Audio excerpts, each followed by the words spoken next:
Mimpi dan inspirasi. Nah, Pak Bi, untuk sekarang ini kan banyak orang mengenal Pak Bi sebagai expertnya nih, masternya di branding gitu. Nah, mungkin bisa dijelaskan juga ya sebenarnya untuk konsep brand itu seperti apa gitu Pak ya? Ya, teori branding yang saya sampaikan kepada teman-teman itu berlawanan dengan teori branding yang dibaca di buku-buku.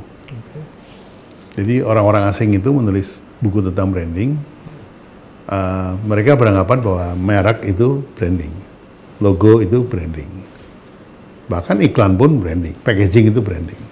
Sehingga pemahaman teman-teman di lapangan itu, ya branding itu ya logo itu. Jadi kalau kita mau branding harus ada logo gitu kan. Kalau mau branding harus ada merek gitu. Saya bilang fenomena di lapangan tidak seperti itu. Yujum itu jadi brand, gudeg Yujum di Jogja itu menjadi brand, dan dia tuh nggak punya logo, dia nggak punya merek, saya bilang gitu. Mereknya ya Yujum itu, saya bilang gitu. Loh, lah jadi brand itu apa? Gitu. Lalu saya katakan bahwa sejak awal saya belajar brand itu, brand adalah ikatan emosi antara konsumen dengan produk Anda. Jadi kalau produk Anda itu sudah punya ikatan emosi dengan konsumen, dia akan beli terus. Betul. Oleh karena itu, brand akan membuat pembeli menjadi pelanggan. Gitu.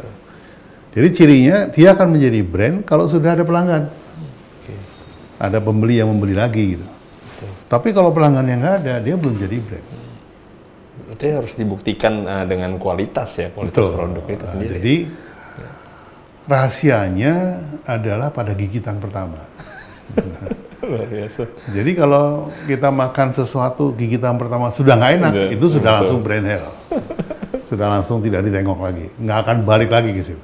Nyesel ya. Iya, tapi kalau gigitan pertama itu enak, itu orang pasti akan balik.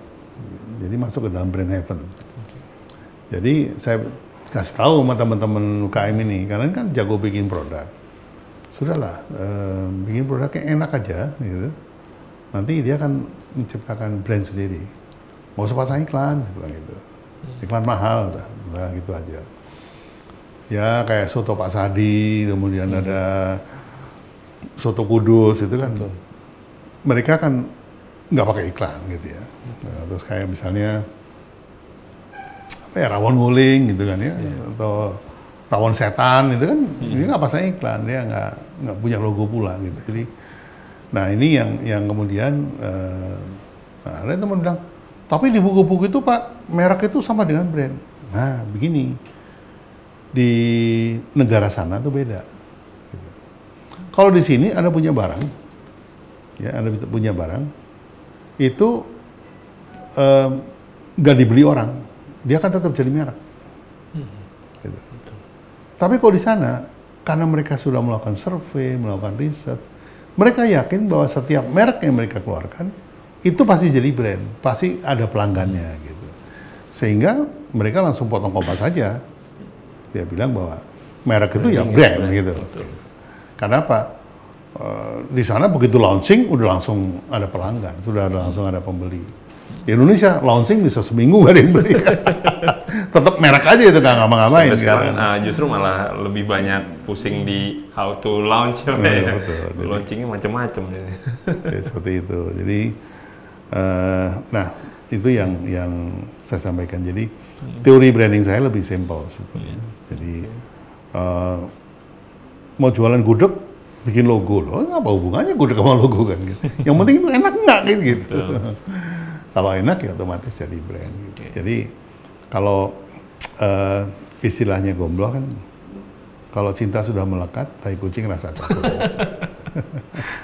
Jadi brand itu sebetulnya menimbulkan rasa cinta. Yeah.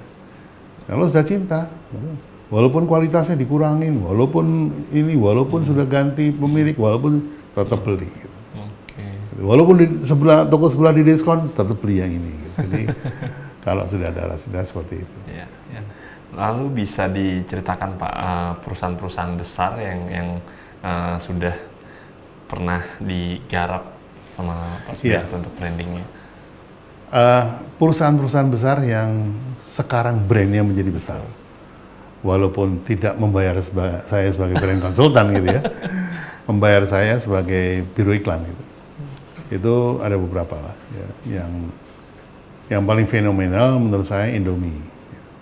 Indomie itu 10 tahun saya tangani, itu fenomenal sekali karena produknya bisa sampai ke luar negeri. Periode kapan itu Pak? Periode 95 sampai 2004. Wah, panjang ya. Itu zamannya saya memang hobi makan mie terus.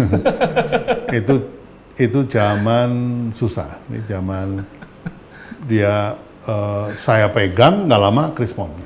Jadi perjuangannya luar biasa. Tapi untungnya begini, saya beriklan menggunakan konsep branding.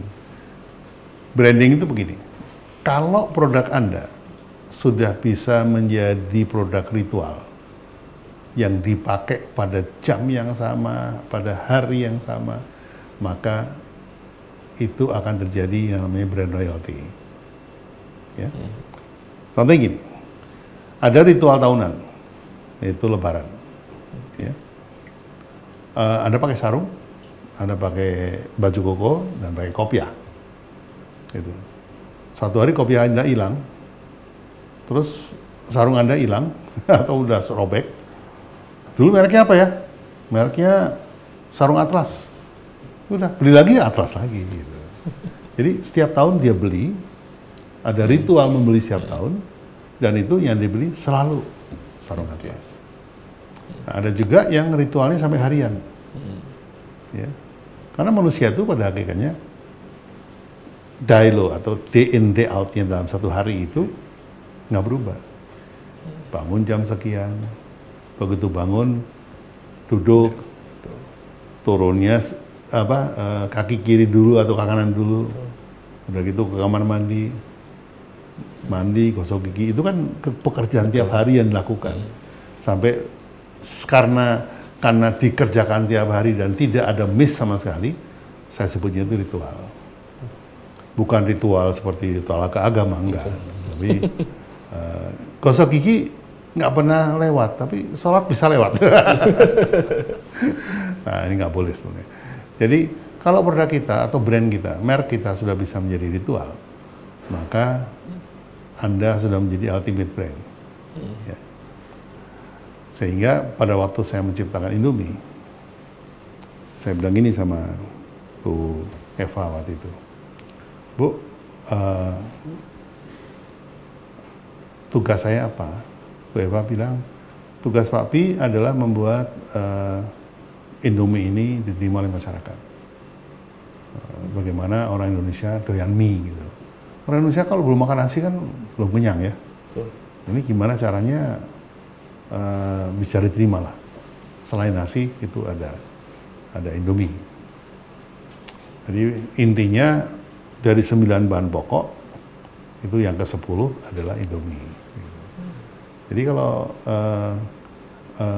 belanja bulanan itu kan nomor 1 beras, nomor 2 minyak goreng, nomor 3 garam, yang ke ikan asin dan seterusnya. Sampai yang ke-9, 10 itu Indomie. Jadi di dalam list belanja itu Indomie harus nomor 10. Selalu ada Pak ya, 1 dus minimal gitu ya. Ya. Nah, saya bilang gini, Bu, kenapa harus nomor 10? Kenapa nggak nomor 1 sekalian? Loh, menggantikan nasi? Iya, Bu, menggantikan nasi. Bu, gimana caranya? Saya bilang begini, orang Indonesia itu kalau makan harus nasi. Sarapan nasi, makan siang nasi, makan malam nasi. Kalau salah satu dari makan siang, makan malam, atau makan pagi itu, sarapan itu diganti dengan Indomie kan nggak masalah, Bu. Oh gitu maksudnya, oke kalau gitu boleh. Jadi kemudian gimana caranya saya membuat Indomie menjadi ritual, gitu ya, masuk dalam sarapan atau masuk dalam makan malam. Kalau masuk ke situ menurut saya berat. Ya. Jadi apa yang saya lakukan, saya kemudian menggunakan event Ramadan untuk mengkampanyekan Indomie. Saat sahur Pak ya, dan berbuka. Ya, Hari ini kita puasa, menjalankan perintah agama. Buka puasa bersama Indomie. Indomie saudara. Jadi buka itu wajib bukannya, tapi Indomie kan nggak wajib. Betul. Nah, bagaimana Indomie itu masuk ke dalam yang wajib? Nah, biasanya kebetulan, apalagi orang Jakarta ya, bangun subuh, wah telat gitu kan. Akhirnya udah Indomie gitu, makan sahurnya Indomie. Buka juga begitu kan, sibuk gini, udah pulang ibu-ibu pulang kantor, udah bikin Indomie aja. Gitu. Jadi kita running campaign itu selama 10 tahun, maka kemudian Indomie menjadi ritual. Ya awalnya ritual tahunan sebetulnya. Jadi setiap bulan puasa, ibu-ibu itu kalau beli Indomie bukan 10 bungkus, tapi 1 dus. 40 bungkus. Nah itu Indomie. Yang kedua itu Kopiko. Kopiko itu cukup fenomenal karena Kopiko itu tidak hanya iklan yang saya buat, tapi produknya pun saya buat. Jadi ketika saya dipanggil Pak Yogi, pemiliknya itu, saya ditunjukin satu mesin gitu ya, panjang mesinnya. Pak, ini mesin permen Pak, bisa menghasilkan 2 juta piece per hari. Baru keisi 300.000. Waktu itu mereknya Chelsea. Nah, Pak Biarto silakan diisi yang 1,7 juta. Saya bilang gimana caranya gitu ya. Jadi akhirnya ya saya bikinan permen kopi. Loh, Chelsea juga ada permen kopi Pak, tapi nggak laku. Begini Pak, mungkin DNA-nya beda gitu. Jadi kalau permen kopi, yang makan anak-anak. Yang beli ibunya. Ibunya nggak mau anak-anak makan permen banyak-banyak kan, giginya rusak. Apalagi permen kopi gitu. Nah kalau punya Pak Biarto gimana? Saya punya beda Pak, saya punya kopi permen. Untuk orang dewasa. Ini kalau jenisnya permen, ini jenisnya kopi gitu. Ini permen dengan rasa kopi, kalau ini kopi dalam bentuk permen. Kalau kopi itu ritual Mas. Ya? Betul. Ada jamnya kopi. Kalau jam 3 nggak ketemu kopi ngantuk. Kalau jam 4 nggak ketemu kopi, wah, galau gitu. Jadi akhirnya kalau secangkir kopi yang tidak ada, nah ini permen dulu nggak apa-apa gitu.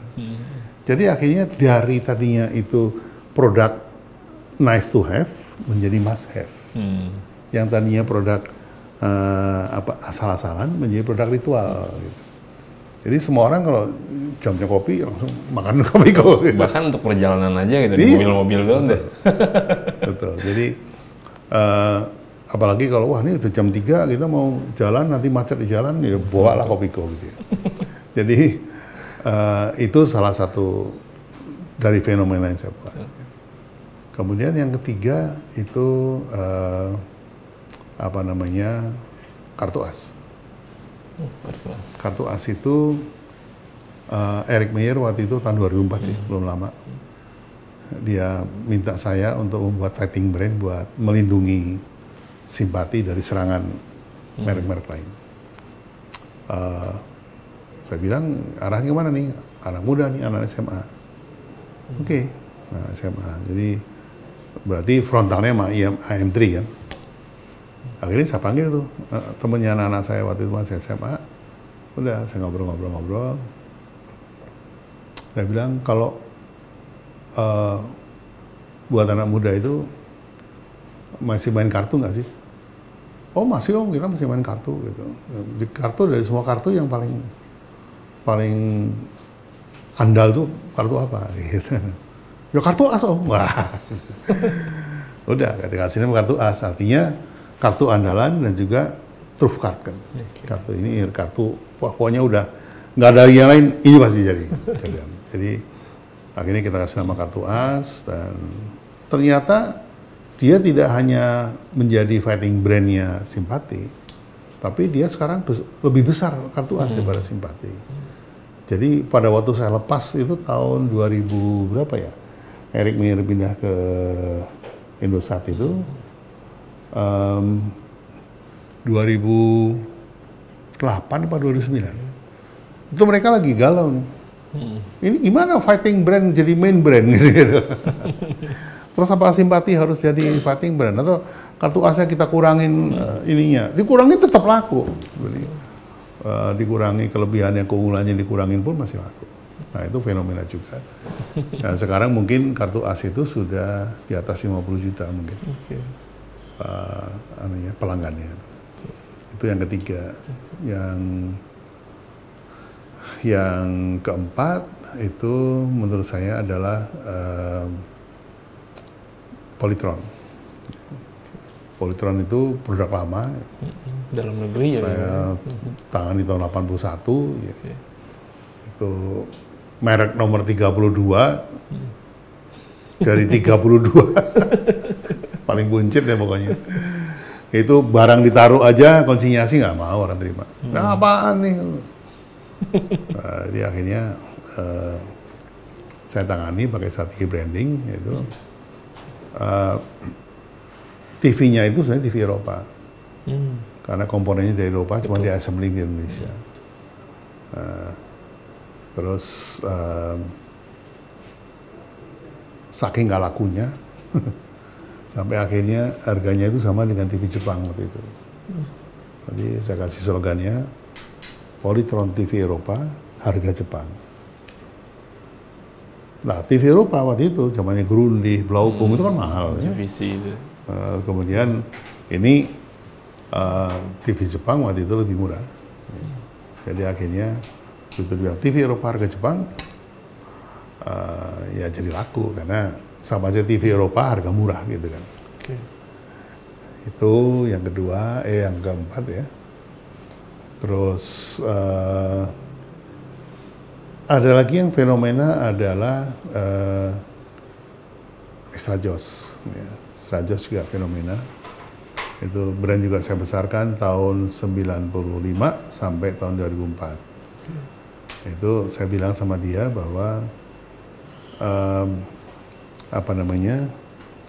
bagaimana kita menjadi satu-satunya energi dalam bentuk bubuk ya, di antara minuman energi yang ready to drink gitu.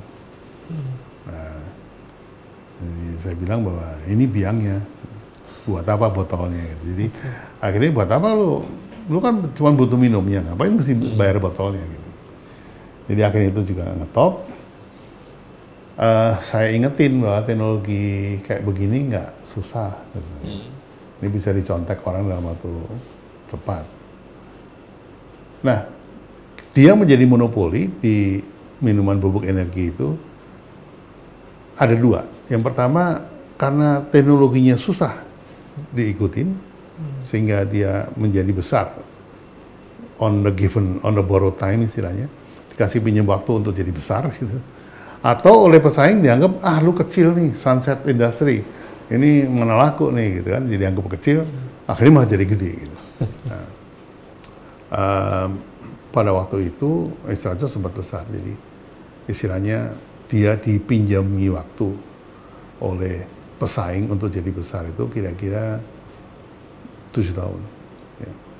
Sampai bisa bayar Del Piero, bisa bayar Cristiano Ronaldo gitu kan. Karena dia dibiarkan besar oleh pesaingnya kan. Nah, itu adalah Extra Joss. Kemudian ada lagi yaitu Bukrim. Bukrim sabun deterjen ya. Itu juga fenomena bagaimana dia dalam waktu kurang dari 2 tahun menguasai 40% market sabun colek. Itu menarik juga itu. Jadi waktu itu fokus kita melawan grupnya Wings. Ada ekonomi, ada Wings biru, ada dangdut gitu kan. Nah, kita lahirkan Bukrim. Berapa sih marketnya nih? Marketnya besar Pak Bi, 1,5 triliun. Waktu itu. Tahun 98 apa 97, saya lupa. 1,5 triliun. Oke. Terus, enggak nih, itu tahun 2000-an udah, 2000-an ya. 1,5 triliun. Grupnya Wings menguasai berapa persen market share? Ya, kira-kira 1,2 triliun lah mereka pegang. 3 merek gitu. Jadi ekonomi, Wings Biru sama Dangdut.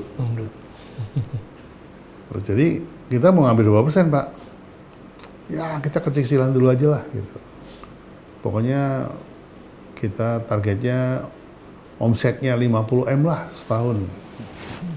Wah kecil banget ya Pak.